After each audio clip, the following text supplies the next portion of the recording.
Imagine a winger who is so talented with the ball that he can dribble past opponents like they are statues, causing the audience to yell "Ole" at the mere sight of him. That's Garrincha, a man who was born with physical disabilities but used them to his advantage. This is the late football magic, life's highs and lows, and how one guy used football to make millions of others happy. Garrincha's full name was Manuel Francisco dos Santos. He was born on 28 October 1933 in a small village called Grande, near Rio de Janeiro, Brazil. His father was an alcoholic, drinking cachaça heavily, a problem which Garrincha was inherited. A boy with a carefree attitude. He was smaller than other kids his age.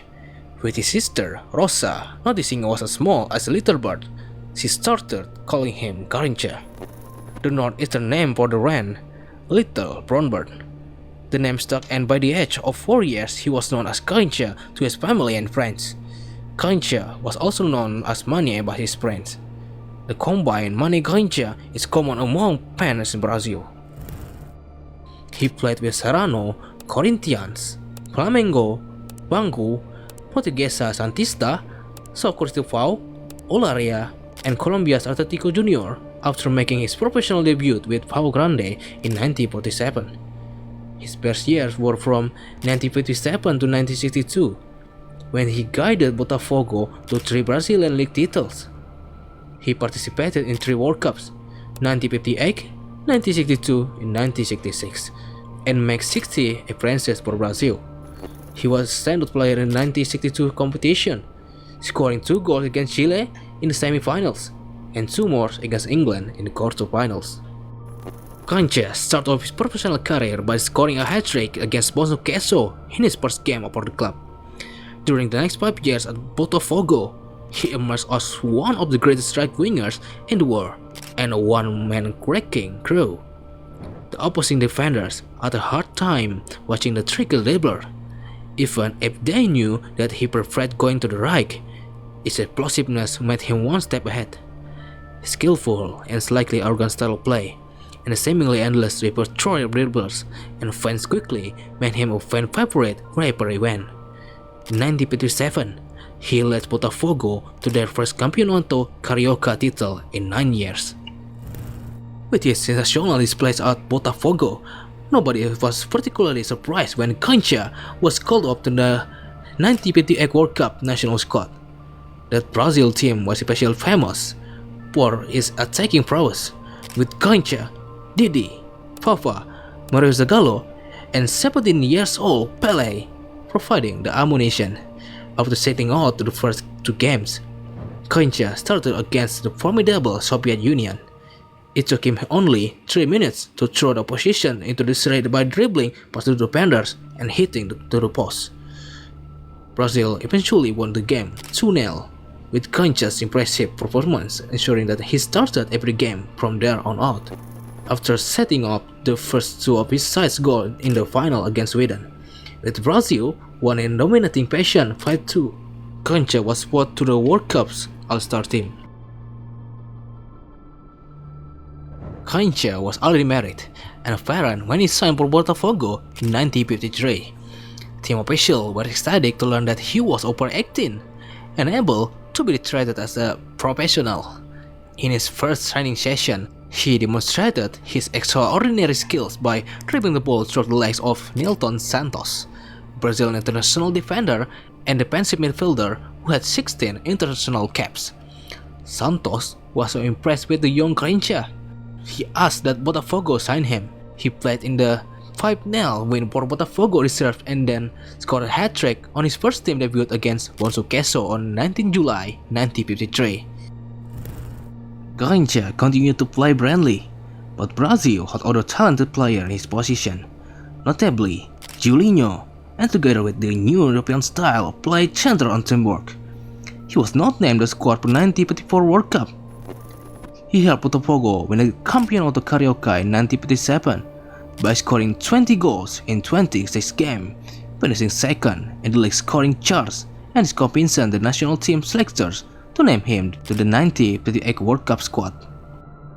After the 1962 World Cup, Garrincha returned to Rio and carried Botafogo to victory in the 1962 Campeonato Carioca final against Flamengo. Garrincha played for Botafogo for 12 years, the bulk of his professional career. He won the Campeonato Carioca 3 times with them, scored 232 goals in 581 matches, and became a symbol of the history of the club. In 1966, with his career declining, he was sold to Corinthians. 2 years later, he signed for Colombian team Atletico Junior. The same year, he went back to Brazil and joined Flamengo, where he will stay until 1969. In 1971, there were rumors that Garrincha, 38, would join French club Red Star, but he never signed and stayed in Brazil. Another trainer renowned for his dribbling skills in taking on opposing players, Garrincha inspiring the first bullfighting chants of Ole to be used at football grounds. During a 1958 golf game for Botafogo, he gave footballing lessons to River Plate defender Feiro, constantly teasing, feinting, and going past him to Ole's from the crowd. And when he forgot the ball and sprinted away with Feiro running after him, the chance of Ole's chance to louder. Garrincha's professional career as a footballer lasted until 1972 when he played for Olaria, but he played occasional exhibition match until 1982. Garrincha was subject to numerous transfer attempts by rich European clubs like Juventus of Turin. Italy would try to sign him in 1954. Real Madrid of Spain tried to sign him in 1959 after some stunning performance by him on a tour of Europe. Inter Milan, AC Milan, and Juventus of Italy considered jointly signing him in 1963, a deal that would have been unique in football. Garrincha played 50 international matches for Brazil between 1955 and 1966 and was a starter for the national team in 1958, 1962, and 1966 World Cups. Brazil lost only one match with him on the pitch, against Hungary at the 1966 World Cup. This was the last time Garrincha played the national team. Pelé did not play the game against Hungary, and thus Brazil never lost when Garrincha and Pelé were in the same lineup. His first cap was against Chile in Rio de Janeiro in 1955. He played 2 matches at Copa America of 1957 and 4 in the 1959 edition. Brazil finished runners-up in both editions. On 29 May, 10 days before the 1958 World Cup final started, Garrincha scored one of his famous goals against Fiorentina in Italy. He beat 4 defenders and a goalkeeper before stopping on the goal line. Rather than kicking the ball into the open goal, he then dribbled past the returning Enzo Robotti to score. Despite his stunning performance, his coach were upset at what they considered an irresponsible move, and this likely led to Garrincha not being fitted for Brazil's first 2 matches of the 1958 tournament. However, he did start their 3rd match against the USSR. This match marked the debut of both Garrincha and Pelé. The Soviets were one of the favorites for the tournament, and the Brazilians had been nervous about playing them. Their manager, Vicente Peola, decided to attack directly from the kickoff. Garrincha reset the ball on the right wing, beat 3 opposing players and took a shot which hit the post. With the match still less than a minute old, he set up a chance for Pelé, who hit the crossbar and continually caused a problem for the Soviet defense. Brazil was so impressed in the opening moment that the game's start is often referred to as the best 3 minutes football of all time. Brazil won the match 2-0.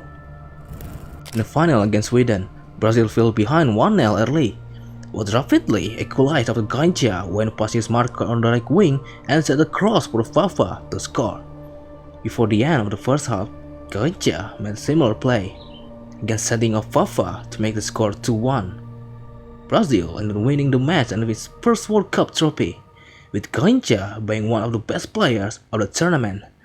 He was voted to the best 11 for the competition. Garrincha never bothered of the detail of the game, as his teammates were celebrating the World Cup win. He was initially bemused, having been under the impression that competition was more league-like and that Brazil will play all the other team twice. Outside the pitch, he had begun a scandalous love affair with a Brazilian singer, according to the saying had drawn in the locker room, with celebrating Brazilian players and how Garrincha was standing in the shower. The illegitimate relationship and both players' taste for celebrity life did him somewhat less popular among the fans. The 1966 World Cup was a different story from the glory 4 years before, with Brazil being a shadow of his former self and getting eliminated in the group stage. Garrincha played the first 2 games and scored a 2-0 win for Bulgaria. After its last international match, it became clear that Brazil has never lost a game while fielding both Garrincha and Pelé. After 688 games and 276 goals with Botafogo, Garrincha left the club in 1966. He spent the rest of his career playing between many different clubs in his homeland before finally retiring in 1972. He died only 11 years later due to excessive alcohol consumption. Alcohol problem had plagued him his entire adult life, and then he died 49 years old. He had wasted all his money. Millions of people took the street of his funeral procession in a line from Maracanã to his final resting place in Grande. His epitaph says, "He rests in peace, the one who was the joy of the people." Manuel Garrincha.